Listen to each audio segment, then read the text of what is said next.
মা, আজ স্কুলে আমার নতুন বন্ধু হয়েছে। সত্যি? তার নাম কি?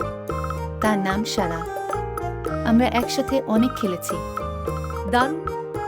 তুমি কি সারাকে আমাদের বাড়িতে আমন্ত্রণ জানাতে চাও? ও মা, সেটা চমৎকার হবে। সারা পিঠা খেতে পছন্দ করবে। তাহলে আমরা একদিন সারার জন্য বিশেষ কিছু খাবার তৈরি করব। তোমার প্রিয় পিঠা কেমন হবে? ও মা, সেটা চমৎকার হবে। সারা পিঠা খেতে পছন্দ করবে। ঠিক আছে, আমরা মিলে সবকিছু প্রস্তুত করব। তুমি পৃথিবীর সেরা মা। আর তুমি আমার জীবনের সেরা উপহার।